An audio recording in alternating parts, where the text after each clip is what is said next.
आई हूँ स्वर्णा व्यास मैम के पास, जो कि आहार रोग विशेषज्ञ हैं, और अब हम उनसे बातचीत करेंगे मोटापे से संबंधी। मैम, पहले तो आप हमें ये बताइए कि मोटापा क्या होता है।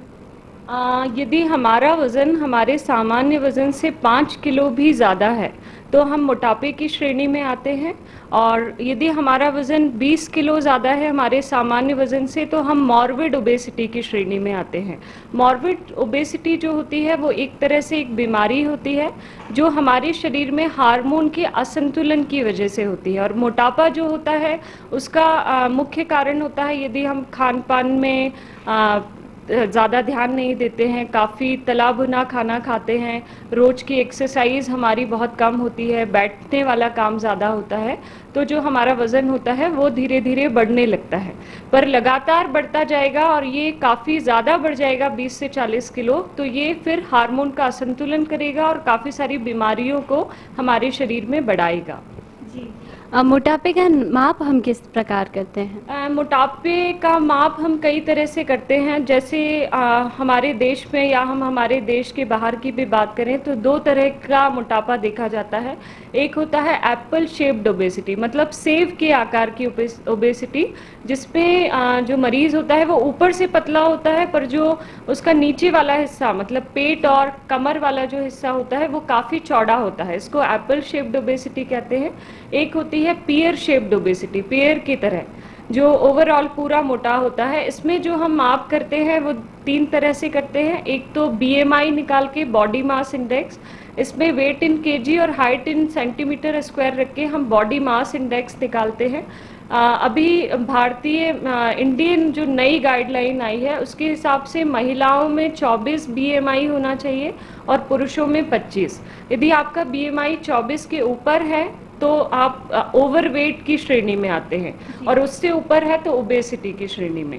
दूसरा होता है वेस्ट एंड हिप रेशो, इसमें हम वेस्ट को एक टेप से पूरा मापते हैं, यदि वो अपने सामान्य उससे ज़्यादा है तो एप्पल या पेयर शेप्ड किस ओबेसिटी में आता है ये हम देखते हैं। तीसरा होता है मिड आर्म सरकमसेंस, जो मोटापा होता है वो सबसे पहले हमारे गर्दन के ऊपर, हमारे गालों के ऊपर और हाथ में आता है, तो ये हम मिड आर्म से नापते हैं, जो सामान्य 12 होता है। यदि 12 के ऊपर जा रहे हैं तो फिर आपके शरीर में वजन के बढ़ने की शुरुआत हो चुकी है। इस तरह से 3 तरीकों से हम मोटापे को माप सकते हैं।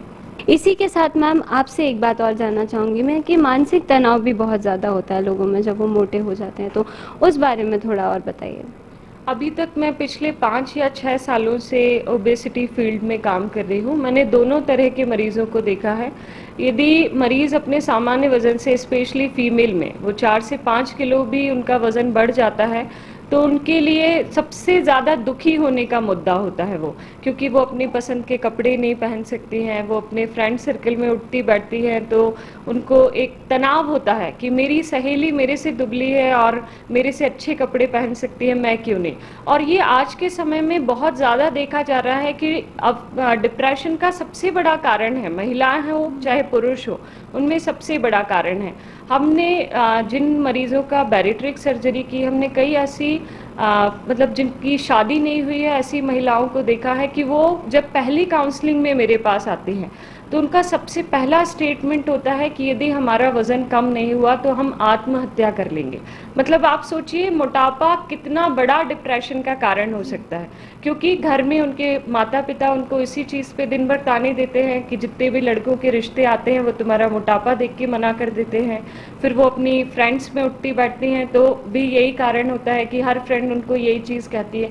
इसकी वजह से वो घर में रहना ज़्यादा पसंद करती हैं बजाय सोशल होने के, तो ये उनके लिए सबसे बड़ा मुद्दा होता है। ये तो वो कारण, वो चीज़ बताई मैंने जब वो मोटी थी। फिर हम देखते हैं कि हमने सर्जरी की या सामान्य तरीके से जब उनका वज़न कम किया और 8 से 9 महीने के बाद जब मैं उन्हीं लड़कियों से मिलती हूँ तो उनका जो कॉन्फिडेंस होता है वो इतना बढ़ चुका होता है, वो खुश रहना सीख जाती हैं और सचमुच बहुत अच्छी जगह उनके रिश्ते शादी हो जाती है, रिश्ता हो जाता है और उनके जीवन जीने का तरीका ही एकदम चेंज हो जाता है। तो मोटापा बिल्कुल हम कह सकते हैं कि डिप्रेशन का एक बहुत बड़ा कारण है आज के समय में। उतना बड़ा कारण करियर भी नहीं है, क्योंकि यदि आप फिजिकली आप अच्छे दिखते हैं तो आप करियर में भी एक ऊंचाई तक जा सकते हैं। तो मोटापा बिल्कुल डिप्रेशन का बहुत बड़ा कारण है।